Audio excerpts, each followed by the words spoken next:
Hello, friends.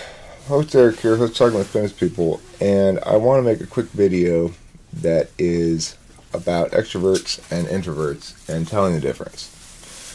So, one thing that Kimberly often will say to me is, I'll be like, oh, that person's like Ruben's an ESFJ, and she'll say, he doesn't seem very extroverted to me.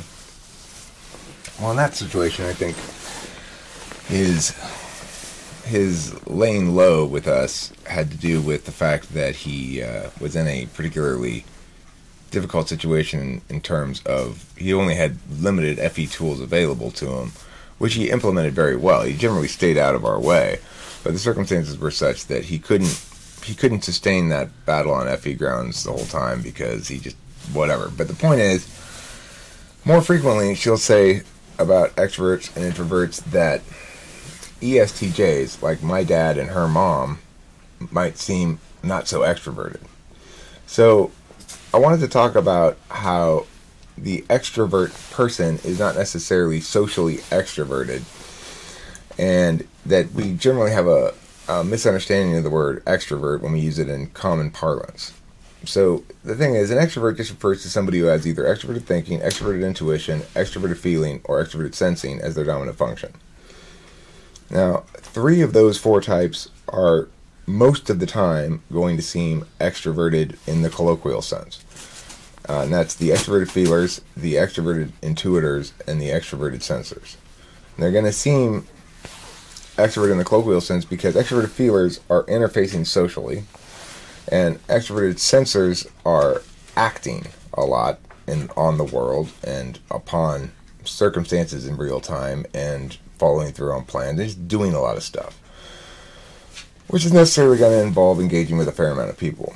Extroverted intuitors are acting as well on ideas, which is necessarily going to dovetail with extroverted feeling in terms of interaction with other people, and building off of their ideas and exchanging ideas and stuff like that. So those 3 types are likely to seem very social. Extroverted thinkers, especially ENTJs, they may be more likely to seem extroverted than introverted, but it's not necessarily the case that they're going to come across as extroverted at all. And the reason for this is they're using extroverted thinking as their dominant function, which is an extroverted function that works on systems of the world non-social. If it doesn't require you to interface with other people to solve the problem, then extroverted thinking is the ideal solvency mechanism in terms of attentional manner to utilize. Most extroverted thinkers are going to be in environments, work-wise, where their extroverted thinking requires them to interact with a lot of other people. They may then, in those circumstances, seem extroverted, but they'll also likely seem like an asshole. Because extroverted thinking is an extroverted function that deals with problems not related to dealing with other people. The other thing, though, to remember is another reason why a majority of extroverted thinkers are nevertheless going to seem extroverted is because they've got extroverted feeling in the 8th slot. So they're interface types, which means that their extroverted feeling is always kicking in as needed to support their extroverted thinking. Their extroverted thinking is saying, how can I accomplish this sale, for example, in the real estate market? Or how can I accomplish this new client? And then their extroverted feeling will come up and say, well, let's schmooze them or something. To the best of our ability as extroverted thinkers, which is kind of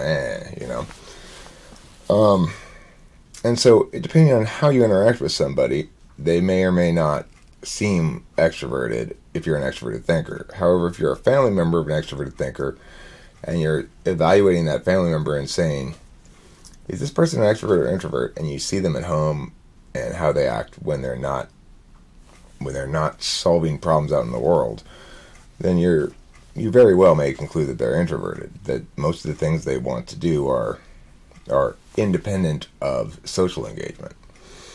But they're still an extrovert because they have an extrovert function first. So anybody who's got an extroverted function first is referred to as an extrovert. Whether or not they will seem extroverted in the colloquial sense is another matter entirely. And, of course, the reason MBTI says the introverts with the extroverted function as a tool function are the opposite kind as they are is because MBTI is saying, well, ISFJs out in public in the workplace are going to seem like extroverts because they're going to mostly be using their extroverted function, extroverted feeling, as a tool function to deal with things. And that's probably true.